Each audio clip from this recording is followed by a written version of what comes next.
High দোস্ত। বাবা joint ফ্যামিলিতে সেরকম পড়াশোনা করতে পারেনি, ক্লাস 4 অবধি পড়াশোনা করেছিলেন। কিন্তু তার মনে একটা জোর ছিল যে ছেলে মেয়েকে ভালো করে পড়াশোনা করাবো, তাতে যদি খাওয়া দাওয়া না করেও হয় তাও করাবো।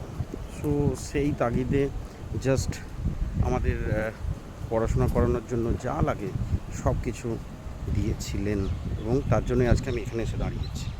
স্টেট কার্ড বলতে কোনো দুবিধা নেই। এবার আমাদের প্রবলেমটা হতো যে আমরা যখন ওই 39 টাকার মধ্যে খাওয়া দাওয়া, তারপরে তার পড়াশোনা, খুব টাইট। মানে বাজার করতে যেতাম আমি, তখনকার দিনে আমার মনে আছে 6 টাকা কি 7 টাকা দিয়ে আমাকে বাজার করতে পাঠাতো।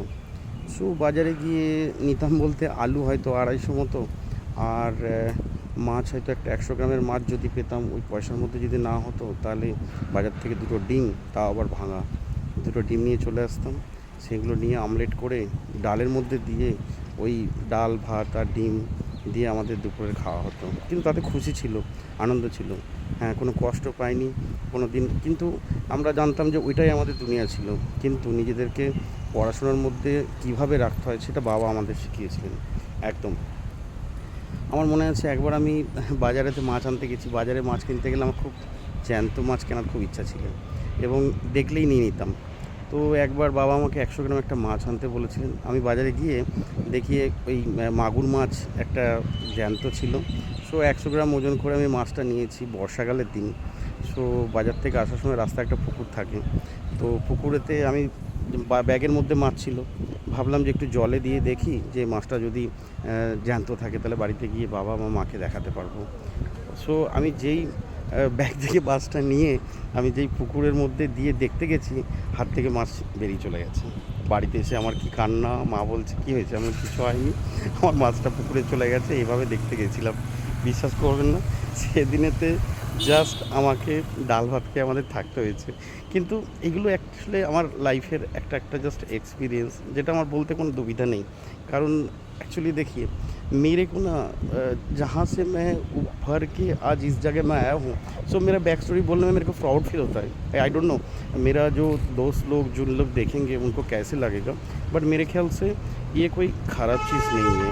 सो ये तो गया मेरा एक्चुअली जब छोटा था तो उस समय का खाना पीना, एंड जस्ट मेरा स्टार्टिंग ऑफ दैट एडुकेशन। ग्रामेर एक जस्ट प्राइमारी स्कूलेते क्लास 3 অবধি যখন পড়ি তখন আমার বয়স জাস্ট 8 বছর।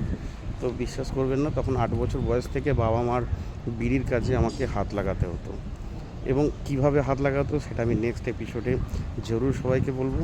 ততক্ষণের জন্য একটু প্লিজ ওয়েট করুন, অ্যান্ড আপনাদের ভালো লাগবে এই এপিসোডগুলো। And I promise that you will enjoy and you will learn. And আমি যেটা দেখাতে চাই যে কমসে কম আমাদের গ্রামের যারা প্রত্যন্ত গ্রামের যারা দরিদ্র ঘরের বাচ্চা, ছোটো ছোটো বাচ্চা, তাদের কোনো সময় না মন থেকে হেরে যাওয়া উচিত না। তাদেরকে ঠিক করে পড়াশোনা করে, এবং তারা যে কীভাবে একটা মানুষ একদম গ্রামের ছোট্ট গ্রামের কুঁড়ে ঘর থেকে বড় জায়গায় কীভাবে যাওয়া যায়, এই ভিডিওটা দেখলে বা আমাকে ফলো করলে অবশ্যই সেটা শিখতে পারবেন, এবং কোনো সময় মন থেকে হেরে যাওয়া উচিত না। ঠিক? চলো, থ্যাংক ইউ।